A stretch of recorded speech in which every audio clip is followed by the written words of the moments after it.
What's up, guys? My name is Rory Kilbane, and this is my Heroic Imagination project for 2019 Intro to Psychology. My presentation is going to be broken down into three parts. First, I'm going to be talking about what a hero means to me and what my definition is. The second part, I'll be talking about an act of heroism that I've personally engaged in. And my third part, to finish it, I'm going to talk about someone who is really special to me and someone who I think is a hero in my life and in many other people's lives. So let's get into it. Part one, what a hero is to me. For me, anyone can be a hero. All you have to do is give something of yours to someone that does not have that, if that makes sense. This could be money, time, love, food, advice, a place to stay, anything like that. Something that someone doesn't have that you have the luxury of and you decide to give and share that with them. Don't get me wrong, taking care of yourself adequately is very important. Those who are able to take care of themselves and then on top of it spend their extra time giving to others, that's what makes a hero to me. These acts that heroes can do range from small acts. It could be just helping someone bring in the groceries, or it could be as big as loaning someone a big amount of money because they're going through a tough time. But that is what a hero is to me. And to get into part two, I'm going to talk about an act of heroism that I've personally engaged in. So I was a swim team coach for 2 summers in my hometown. My team was called the Barracudas, and we were in a league where all the teams were just the different neighborhoods in the city, and it was a friendly competition. We all swam against each other during the summer. But I had so much fun growing up on swim team when I was just a swimmer, and my coaches always made the summer so much fun for me. And so I feel like I was a hero when I finally had the chance to coach the team, because I gave those kids exactly what my coaches gave me.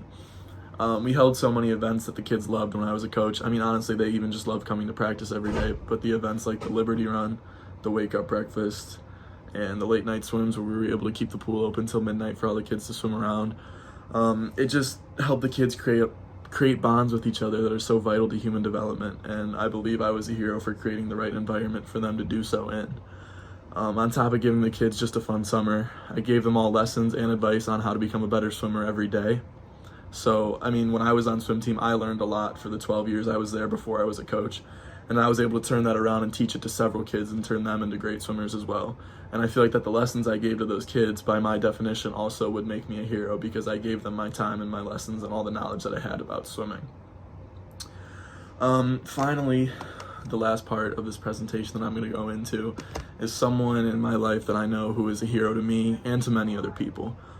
This person is my Uncle Harry, and he's a hero for many, many reasons. But I truly believe he's one of those people that you must have seen him and met him to really understand why, but I'm going to do my best job to explain it.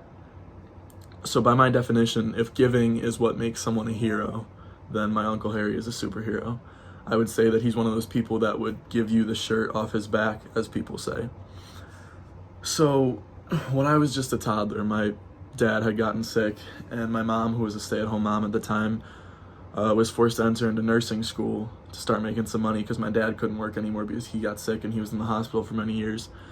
And so during this time, my Uncle Harry stepped up, and he came and he took care of me and my 4 older brothers. And he came over and he took us to school, to sporting events, to go shopping, to get food, all while he had a family of his own to take care of. But he came and stepped up for us because he knew we needed it with my dad being in the hospital and all. And that's just one of the reasons why I think Uncle Harry is such a hero, because he gave everything he had for us when he really didn't have to. And if I could talk about one specific time I really saw the heroism in my Uncle Harry, I was driving with him on the highway, and when we got off at the exit we were getting off at, there was a homeless person asking for money at the end of the highway. And my Uncle Harry opened his wallet, and he looked in there, and he said, "Man, I only have a 20. And I laughed and I said, "Oh, I mean, that stinks. Can't give him any money today." And he said no, and he took out his 20, and we got to the end of the highway, and he rolled down his window and he gave it to him. And I was just so surprised, because usually if you open your wallet and all you got's a 20 and you were just trying to give someone a couple singles, you know, usually most people would just be like, "Oh, I can't give him any today." But Uncle Harry said it's all he had, so he gave him all 20 because it was the best he could do. And that's just a specific story talking about why I think he's such a hero. But he would never come over my house without bringing something like cookies or ice cream or something. He was always giving to people, giving and giving and giving as much as he could. And I could just tell that making other people happy is truly what made my Uncle Harry happy. He still inspires me to this day, even though he passed away back in 2014. But as I am on my own path of hopefully becoming a hero one day, he is definitely one person that I aim to imitate day in and day out. So thanks for listening, and have a good one.